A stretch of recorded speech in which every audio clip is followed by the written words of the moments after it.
Aviso de conteúdo. Esta narrativa aborda violência sexual, morte infantil e execução pública. Se esses temas são sensíveis para você, considere assistir em outro momento. Imagine o cheiro do café entrando pela janela aberta da sala de visitas. Uma fumaça leve, que mistura amargor e doçura, um alento para amanhã. Taças finas tilintam e risadas suaves preenchem o ar. O sol bate nas porcelanas e faz pequenos brilhos sobre o tampo de madeira polida. Ninguém ali poderia imaginar que, em poucas horas, aquelas mesmas xícaras testemunhariam algo que mudaria para sempre a história de uma cidade. O veneno mortal do café da manhã. A história começa exatamente nesse contraste: luxo e violência, riso e silêncio que vem depois do grito. Essa manhã, que deveria ser mais uma reunião de mulheres da elite em São João del Rei, carregava uma memória que vinha de longe. Dos gritos abafados no porão de um navio, do cheiro de sal e piche no convés, do valongo e da travessia que arrancou uma vida inteira de lugares, nomes e línguas. Se esta história lhe chama a atenção, inscreva-se no canal para acompanhar até o fim. Francisca chegou ao Brasil sem um nome que lhe pertencesse. Era chamada pelo que pesa nas mãos dos outros, uma escrava entre tantas, arrancada de uma terra onde as manhãs tinham outros cheiros, onde as vozes iambas cantavam outra música. A viagem no navio negreiro foi mais que uma passagem geográfica. Foi uma linha que cortou tudo o que ela conhecera. Na escuridão do porão, as pessoas eram números de dor e desejo, empilhadas como mercadoria para serem vendidas no valongo, no rio, onde os homens de terno e cartola vieram olhar corpos como se escolhessem ferramentas. Foi ali, no leilão, que o destino de Francisca mudou de mãos. Comprada por um homem cujo nome viria a marcar a sua vida, Coronel Joaquim Alves, ela foi levada para Minas, para a fazenda São Sebastião. A senzala era uma casa de silêncio, onde o dia era medido por ordens e por batidas no chão. Havia quem chamasse a ela por qualquer coisa que conviesse ao dono: capina, fogo na cozinha, limpeza, serviço. Havia também olhares que na casa grande ocupavam a mesma espessura do poder. Um sobrenome, um título, um casaco de couro. O peso desse poder recaiu com violência brutal sobre o corpo e a vontade de Francisca. O estupro praticado pelo coronel foi uma violência explícita do direito de propriedade, transformado em poder absoluto sobre outra vida. Dizer que ele a violou é dizer o mínimo. Não cabe ao relato insistir em imagens. O que descrevo é a consequência social e humana. A gravidez que veio depois, o parto na senzala, o bebê cuja presença desorganizou um regime que não tolerava qualquer lembrança de humanidade entre os verdugos e os subjugados. O bebê não era propriedade do coronel. Era parte da carne de Francisca. E como muitas outras coisas naquela terra, também o corpo da criança foi levado de si. A ordem foi clara. O menino foi retirado e entregue a quem o coronel mandasse. O resultado, contado com a mesma frieza com que as elites lidavam com a vida nas suas propriedades, foi a morte do bebê. Não há cena a relatar. Há, sim, a devastação que tal perda gerou. Francisca viu arrancarem dela o que foi gerado de sua própria carne e, junto com o corpo do filho, desapareceram a proteção que alguma esperança podia oferecer. O assassinato do bebê foi o ponto em que a dor pessoal encontrou a impossibilidade de justiça naquela sociedade. Ninguém na casa grande iria ser punido por um ato assim. Tia Benedita, uma mulher idosa da senzala, que sabia histórias e tinha memória longa, segurou a mão de Francisca na primeira madrugada após o parto. Benedita não disse frases de consolo, apenas usou a força das mãos e a verdade das palavras curtas. Eles não veem como a gente sente, foi um reconhecimento essencial. Francisca, até então concentrada na sobrevivência, sentiu algo mudar dentro dela, a transformação lenta e fria de sobrevivente para alguém que começava, em silêncio, a planejar um gesto que fosse além das pequenas resistências do dia a dia. O trabalho na casa grande a levou mais perto das rotinas íntimas das sinhás. Com o tempo, Francisca foi deslocada para a cozinha principal, a partir da qual se via, por entre uma cortina e outra, o palco onde as senhoras se reuniam para o seu ritual social, o café das sinhás. Era ali, nas manhãs de sábado, que a elite consolava-se com biscoitos, confidências e fofoquinhas, tratavam o momento como se fosse um rito que selava sua união e sua tranquilidade. Por trás do brilho das chávenas, no entanto, corria a mesma rede de violência que a mantinha presa. Gestos de desprezo, ordens maldadas, pequenas humilhações diárias. Foi na cozinha que Francisca começou a observar. Observar rostos e hábitos, como quem aprende a mentalizar a topografia de uma possibilidade. Ela registrava o tempo entre as xícaras e o número de meninas nas reuniões, as frases que uma dona dizia quando outra ria, o jeito com que o bule era segurado, o costume de diluir açúcar e café até que o gosto ficasse leve, quase doce. A intimidade da cozinha abriu-lhe uma janela para o mecanismo que sustentava o poder, e, ao mesmo tempo, para os pequenos pontos fracos desse mecanismo. Pai João era conhecido entre as senzalas como homem de plantas.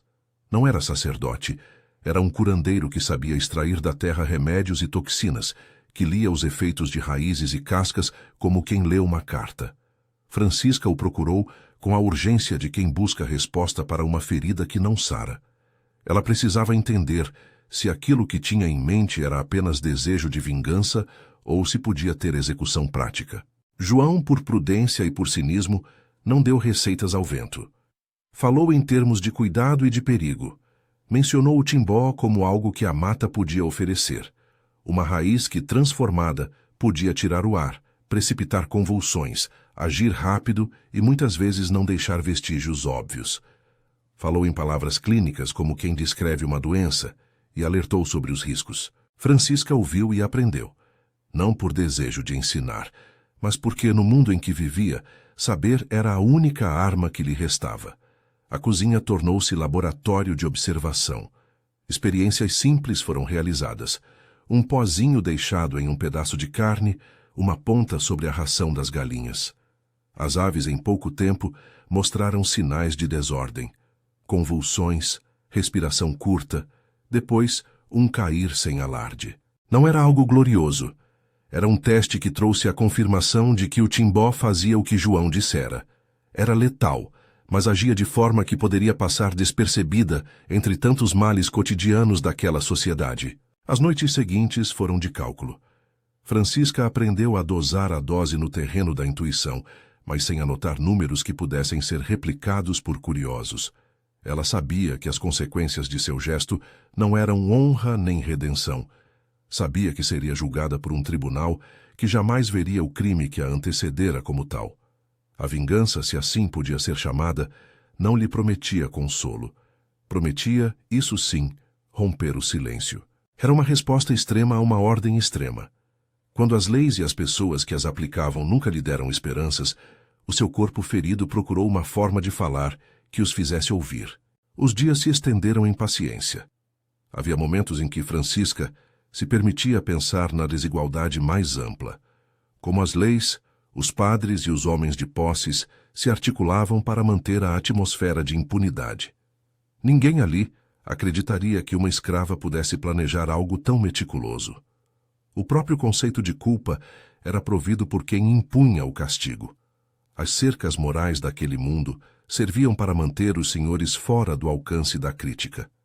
Dona Ana Custódia de Almeida era a anfitriã cujas reuniões se tornaram o alvo do plano. Viúva herdira, ela exercia, com graça e mão firme, o papel social que sua posição conferia. Havia quem a respeitasse e quem a invejasse, havendo, sobretudo, mulheres que partilhavam da sensação de intocabilidade. No lar de Dona Ana, o café de sábado era mais que conversa, era afirmação de pertença.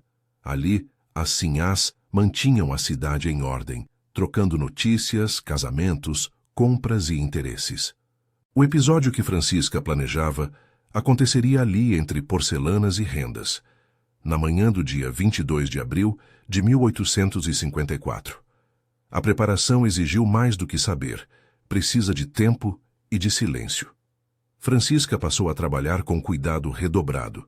Limpava a louça, polia o pseudo-prata enquanto escutava conversas. Aprendia os caminhos que as criadas faziam para servir a sala.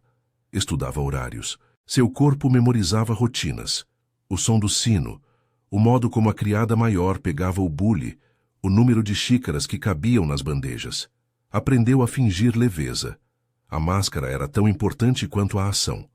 A cada gesto, ela guardava dentro de si uma conta de perdas que não se apagava. Não havia teatro na senzala. Havia resistência. Mentiras e pequenos truques de sobrevivência delineavam os contornos da vida. Mas Francisca não queria só pequenos atos. Queria um golpe que reverberasse. O timbó era a ferramenta escolhida para isso, não por crueldade gratuita, mas por sua propriedade de agir de forma rápida, de causar colapso e, por vezes, de voltar como se nada houvesse acontecido no corpo. Era, de certa forma, o silêncio como resposta ao silêncio. Ela não desejava punir cada indivíduo em particular. Desejava quebrar a cara de silêncio que aquela sociedade erguia sobre suas transgressões. Tia Benedita e pai João foram seus confidentes. Benedita lembrava como as histórias das senzalas se tornavam cantos e memórias. João, por sua vez, controlava a parte técnica com a frieza de um homem que conhecia limites entre cura e envenenamento. As duas figuras representavam a comunidade que, mesmo acanhada por medo, existia e prestava suporte. Não havia cumplicidade ampla, apenas a escolha de alguns rostos que não a denunciariam. Entre os poucos, a decisão foi tomada com a gravidade que convém a um juramento. Silêncio. A preparação material incluía mais do que extrair o pó. Era preciso saber como transportar, como esconder, como agir sem que os olhos da casa grande percebessem. Francisca guardava o pó embrulhado em pano, mesclado com ervas da rotina para que o cheiro não denunciasse. Evitava de mencionar nomes. Falava apenas baixinho com Benedita. Quando for a hora, faço o que preciso. Benedita respondia com palavras curtíssimas, carregadas de resignação. Faça o que seu coração mandar. 2 anos se passaram entre o estupro que gerou o bebê e a decisão que a levou a preparar o plano. Nesse tempo, Francisca amadureceu a frieza do cálculo e a intensidade do luto. Não se tratava apenas de uma reação imediata. Era um acúmulo de humilhações, de noites vigiadas por olhos alheios, de trabalhos que exigiam do corpo sem oferecer dignidade. Havia também o peso do medo. Se algo desse errado, ela seria punida, talvez de forma exemplar. A lei e os senhores eram coniventes numa mesma estrutura de ameaça. Na véspera do dia 22 de abril de 1854, Francisca estava inquieta. A cozinha cheirava a pão e café torrado, e as janelas, embora abertas, mantinham o ruído abafado do mundo lá fora. Ela arrumou as xícaras como sempre, poliu o bule até o metal refletir as chamas do fogão meticulosamente, quase mecanicamente. Ao mesmo tempo, sua mente seguia o roteiro que vinha decorando há meses, o passo a passo que não era técnica de crime, mas desenho de um gesto final. Não queria que aquilo a transformasse em monstro. Desejava que fosse um ato que fizesse ver. Havia, no entanto, um conflito interno. A consciência de que o que faria poderia ferir inocentes, que a violência engendrada pela violência não seria equivalente à justiça. Habitava nela a pergunta moral que muitos evitam. Até que ponto a opressão gera, em quem é oprimido, a urgência por respostas que o próprio sistema se recusa a dar? Francisca não se enganava. Sabia que seu ato carregaria sombras e que a história julgaria diferente do que o coração dela sentia nesse momento. Mas a memória do filho, roubado e morto, fazia cada hesitação parecer uma traição à própria carne. Naquela noite, enquanto a casa grande dormia mergulhada em luxo e inconsequência, Francisca falou sozinha em voz baixa, as palavras mais próximo de uma confissão que alguém poderia ouvir. Eles me tiraram tudo. Não me restou nada além disto. Não era um pedido de absolvição. Era uma constatação. Uma frase que dela jamais poderia ser arrancada. Tia Benedita ouviu. Assentiu como quem registra um destino coletivo que se repete nas gerações. Ao amanhecer, o movimento na fazenda era o costume. Criadas correndo, garçons ajustando a mesa e o cuidado de sempre. O bule precisa sair quente, o café servido no ponto, a conversa regada à leveza que a riqueza confere. Francisca colocou o pó no bolso do avental, um gesto que parecia banal a olhos desatentos. O pano envolveu o segredo. Ela respirou fundo. A cozinha cantava com sons que eram como medidores de tempo. Água fervendo, colheres batendo, a porta batendo de leve. Cada som aproximava o momento. Do lado de fora, as sinhás começavam a chegar. Havia pinturas no rosto, rendas e véus de horas gastas entre salões e bazares. Não sabiam, claro, o processo que corria atrás das paredes de madeira. A cidade de São João del Rei, naqueles dias, mantinha suas aparências. Tudo continuava imóvel no lugar. A ordem social, as piadas, o pequeno gossip que sustentava alianças. E no meio disso, Francisca ajeitava a bandeja com mãos firmes. Ela olhou para o bule.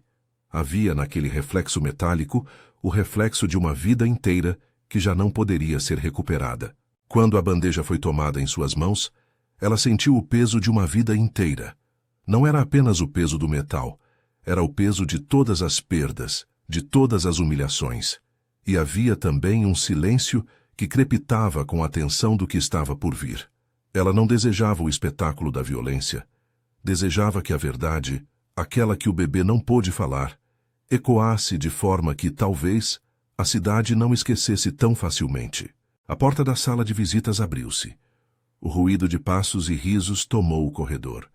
Francisca deu um último ajuste no avental, baixou a cabeça sem que ninguém notasse e entrou. O ar dentro da sala era quente, perfumado por tantas mãos que por ali passavam. Por instantes a cena recuperava a rotina. Xícaras, bolos, conversas, não diferente de tantas manhãs. Ela serviu. As xícaras foram preenchidas uma a uma. As mãos das mulheres que tantas vezes haviam mandado e ordenado, agora tomavam o líquido quente, sem perceber o que carregavam. O bule deixou o reflexo do rosto de Francisca no metal, um rosto calmo, fechado. Ninguém ali poderia imaginar a história por trás daqueles olhos. Quando as últimas xícaras foram servidas, Francisca recuou para a cozinha. O som de risos preenchia o salão, e foi nesse recuo, nesse pequeno espaço entre a cena e o que viria, que o tempo pareceu se comprimir. 2 anos de silêncio, um fio de pó escondido, a memória do filho estilhaçada. O destino de São João del Rei, por um instante, parecia prestes a mudar suas cores. O salão explodiu em sons que, por um instante, pareciam vir de um mundo separado. Primeiro um tosse abafada, depois um engasgo, um olhar que buscava apoio na porcelana.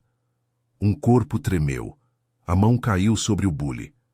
Outra mulher levou a xícara aos lábios e fez uma careta, como se o café estivesse azedo. Em poucos instantes, o ar ficou pesado. A conversa se desfez em silêncios cortantes. Uma das sinhás engatinhou até a cadeira, como quem busca um ponto de apoio. Outra soltou um berro que arrancou o riso dos outros rostos. Os movimentos pareciam bater descompassados.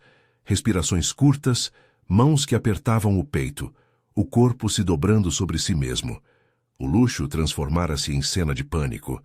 Na cozinha, Francisca ouviu o primeiro grito e sentiu a boca ficar seca. Por um segundo, tudo o que aprendera a disfarçar, a dor, a raiva, a solidão, veio à superfície. Ela enxugou as mãos na saia, olhou para o bule que havia polido 1000 vezes e, sem pensar, pegou-o. Havia na metalidade daquele objeto um testemunho do seu trabalho e do seu segredo. Lavou o bule como quem tenta apagar uma memória. Esfregou e enxaguou até a água ficar clara. Não era, naquele gesto, uma tentativa de fuga. Era a continuidade de um ofício que conhecia desde que o chamavam apenas para servir. O som dos gritos atravessou a casa e chegou aos ouvidos dos homens. Alguns cavalgaram até a porta, outros correram para procurar ajuda médica. A notícia se espalhou pela cidade.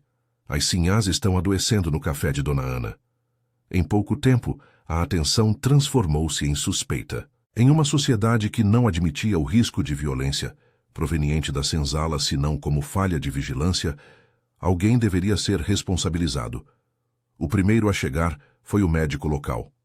Homem branco, respeitado, manteve a voz firme e a expressão clínica diante das convulsões e da palidez que tomava os rostos. Observou, auscultou e proferiu palavras que para os presentes deveriam servir de guia. Colapso respiratório, convulsões, sinais de envenenamento. Não pronunciou o nome do veneno. Limitou-se a descrever sintomas, o que já era o suficiente para espalhar um medo calculado entre os convidados. A hipótese de envenenamento ganhou corpo num ambiente que precisava de uma resposta que não ameaçasse as estruturas de poder. Alguém havia contaminado o café. A investigação começou como um movimento defensivo. A lógica social pedia uma causa e logo culpados. As primeiras vozes eram de choque e incredulidade. Depois veio a obrigação de nomear um responsável. Os olhares iniciaram um percurso que terminaria, quase sempre, onde as convenções os orientavam. As criadas, a cozinha, as mãos que tocavam os alimentos. Era um caminho curto e cruel, um atalho moral que tornava o suspeito natural, uma escrava. A história repetia sua mecânica. Francisca foi chamada para explicar. Sentou-se diante do delegado, como se senta quem sabe que o mundo inteiro foi ordenado contra si. O homem fez perguntas com a frieza de quem repete um roteiro. Onde estava quando serviu o café? Quem mais esteve na cozinha? Havia sinais de desordem. A Casa Grande esperava uma versão que vazasse de inocência. Um acidente, uma troca de pó por açúcar, uma mão trêmula. A narrativa que melhor preservaria os senhores era simples e servia para exonerar a responsabilidade que nascia do próprio poder. O que ninguém esperava, ou talvez esperassem com a esperança de puni-la, foi a confissão direta. Francisca não se defendeu com a linguagem de inocência. Em voz curta, sem sobressaltos histriônicos, disse ao delegado: "Fui eu." Não era um grito de redenção nem um pedido de clemência. Era um ato de verdade que tinha o objetivo de forçar a audiência da cidade a confrontar aquilo que o homicídio do bebê não permitira. Foi uma declaração que desorganizava o código moral local. Uma escrava assumindo a autoria do crime coletivo contra as sinhás. A reação foi imediata. Os homens da casa a aprenderam. Ouvilharam-na e por fim a conduziram até a cadeia local. Alguns afirmavam incredulidade, outros raiva. Dona Ana, pálida, disse em voz baixa aos presentes que jamais poderia imaginar tal traição. O coronel Joaquim Alves, que era o nome por trás do sofrimento de Francisca, se manteve à margem, não por ausência de responsabilidade, mas pelo modo como o poder se organizava para proteger seus próprios. Naquele momento, a cidade foi um tabuleiro onde peças se moviam com pressa para minimizar dano reputacional. A investigação formal da polícia foi rápida, porque o interesse público e as pressões sociais pediam resolução. Havia testemunhas, e havia também provas circunstanciais que os investigadores souberam usar. Rastros de pó nas mãos de Francisca, a limpeza do bule, interpretada por muitos como tentativa de ocultação, e as experiências nas galinhas, agora narradas como indícios de premeditação. O médico ofereceu um laudo que sustentava a tese de envenenamento. O promotor, com verniz de indignação, descreveu a ação como um crime de ódio e traição. A imprensa local, quando conseguiu reunir coragem para publicar, alimentou o espetáculo com frases que alternavam o horror e a necessidade de ordem. O teatro do processo começou. No interrogatório prévio ao julgamento, Francisca não simularia novidade. Quando perguntada por que fizera aquilo, respondeu com voz baixa, porém firme: "Porque me tiraram o que mais amei, porque não havia justiça, porque meu filho morreu e ninguém aqui foi punido." Não ofereceu justificativas jurídicas, não delas dependia sua defesa. Ofereceu antes a verdade de sua experiência. Essas palavras circulavam entre os presentes como um corpo estranho. Um apelo moral que não se encaixava nas categorias legais que os senhores haviam erguido para manter a ordem. O processo em si, marcado por prazos curtos e por uma composição de magistrados e jurados, nascida da mesma elite que ansiava por rapidez, era, na prática, um espetáculo de poder. O juiz, homem de toga, manteve a aparência de neutralidade, enquanto o promotor desenhava a figura de Francisca, como alguém que, movida por rancor, atentara contra a paz das famílias. A defesa, quando existiu, teve poucas armas. Argumentos que, em tribunal de homens brancos da província, soavam frágeis diante da palavra conveniente das senhoras feridas. O júri, composto por homens de posição e interesses sintonizados com a preservação do statu quo, deliberou seguindo padrões que traduzem mais o caos moral da época do que a busca por verdade imparcial. No entanto, o que tornou aquele julgamento distinto foi o discurso que Francisca fez em seu próprio processo.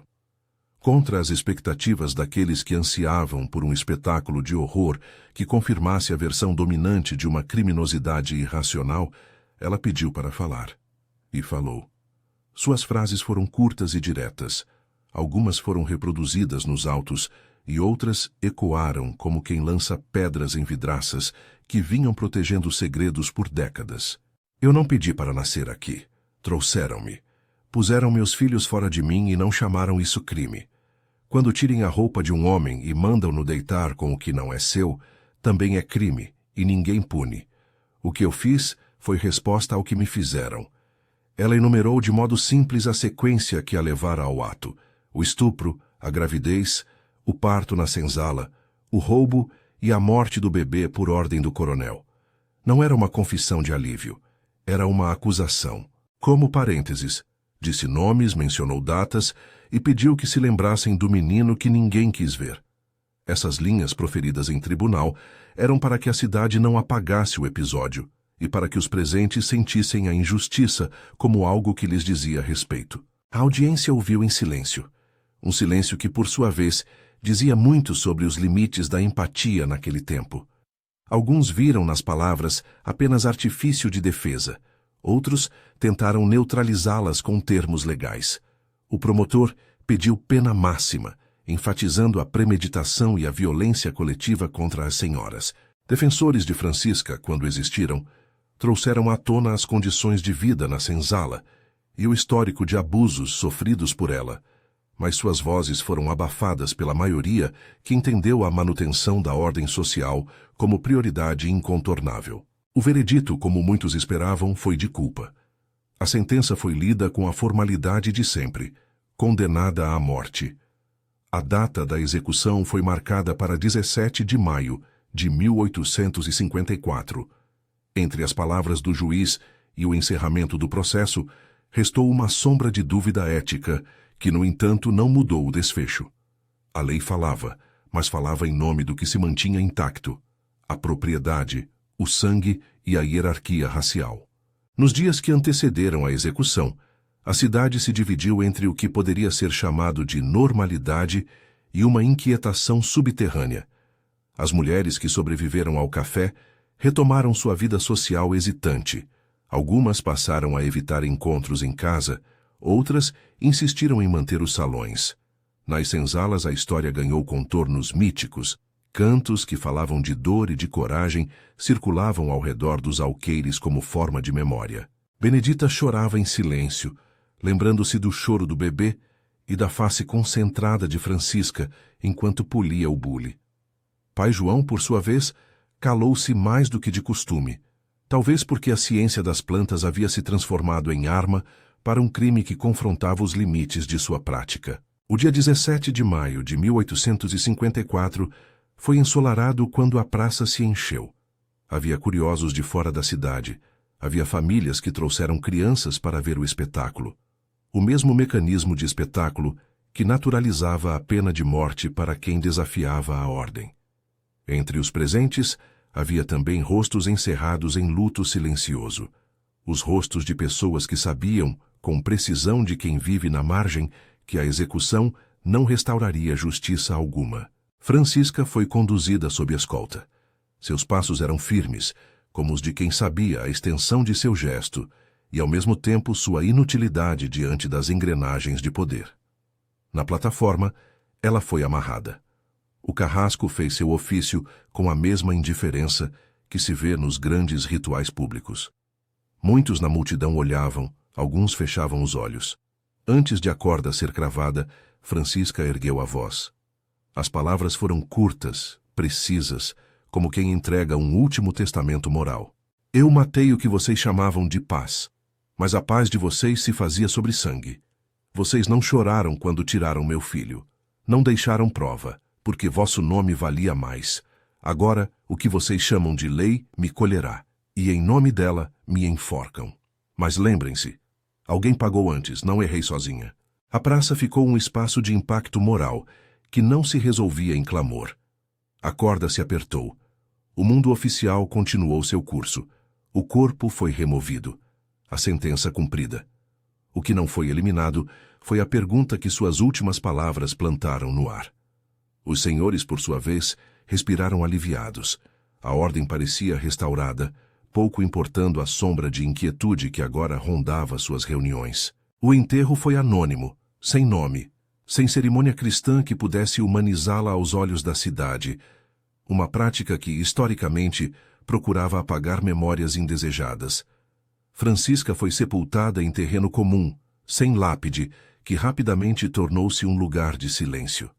Porém, nos campos, entre as senzalas e nas cozinhas, sua história ganhou vida pela boca de quem lembrava. Cantos e relatos passavam de geração em geração. A forma como se falava sobre ela transformou o episódio em algo maior do que o ato isolado. Transformou-o em símbolo de um sistema que justificava sua própria violência. As repercussões foram múltiplas. Entre as elites instaurou-se um medo prático, o receio de que outras revoltas, outras respostas desesperadas pudessem surgir de lugares que julgavam sob controle. O hábito do café das sinhás, por sua vez, mudou. Em São João del Rei, os salões passaram a buscar outras formas de convívio mais discretas ou mudaram de endereço. A reação principal foi a tentativa de fechar lacunas. Mais vigilância nas cozinhas, maior controle sobre criadas e empregados, reforço simbólico da hierarquia. A economia social da cidade ajustou-se para minimizar riscos. Na esfera pública mais ampla, o caso circulou como argumento para diferentes lados. Para alguns, serviu como prova de que, se uma escrava podia cometer tal ato, ainda havia necessidade de leis severas para manter a ordem. Para outros, sobretudo vozes que se articulavam em defesa de reformas e direitos, a história de Francisca passou a ser exemplo do impacto brutal da violência de poder não investigada. Abolicionistas, onde encontravam espaço, apontavam para o episódio como ilustração das contradições morais do sistema. Como poderia uma sociedade que permitia estupros de senhores sequer contemplar a justiça para com a vítima? Em panfletos e conversas, o caso era citado como sinal de que o sangue derramado pelos escravizados reciclava-se em ações desesperadas que o próprio sistema engendrava. Nos anos que se seguiram, São João del Rei guardou o episódio em sua memória com modos diversos. Por vezes, o silêncio, por vezes, a linguagem das lendas. Crianças ouvindo cantigas nas senzalas aprendiam a associar o nome de Francisca a um aviso e a uma dor que atravessava tempos. A cidade, por sua vez, lidou com a complexidade do evento, preferindo muitas vezes uma versão simplificada, a de uma criminalidade isolada que permitia aos que estavam no poder continuar sem enfrentar questões mais profundas. Do ponto de vista moral, o que o caso obriga a questionar é incômodo e necessário. Até que ponto a opressão institucional produz no oprimido atos que escapam às categorias simples de crime e punição?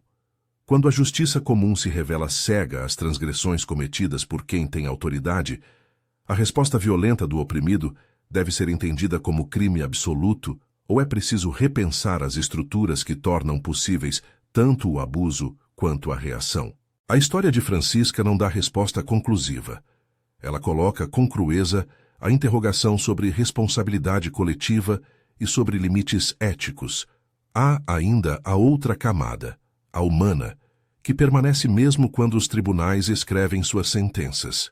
A perda de um bebê, a destruição de uma vida pela lógica da propriedade, o modo como uma mulher teve sua voz suprimida, até o ponto em que só restou um ato extremo para fazer-se ouvir. Mostrar empatia por essa dor não é justificar o crime.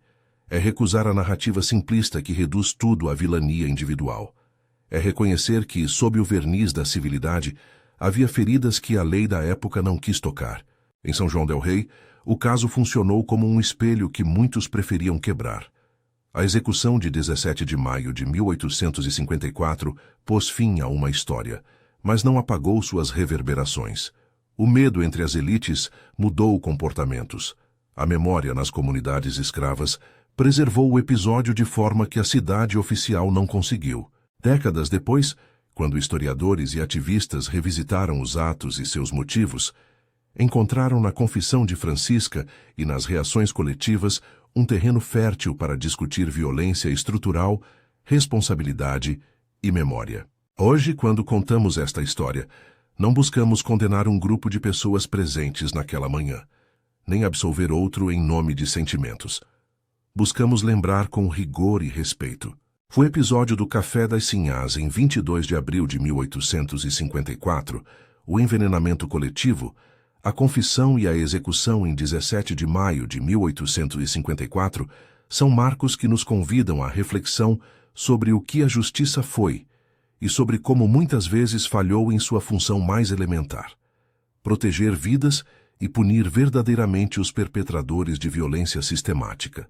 A vida de Francisca foi a soma de perdas que tornaram sua escolha, por mais controversa, uma palavra de alerta.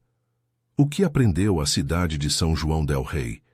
Aprendeu a esconder certas falhas, a chamar o silêncio de ordem.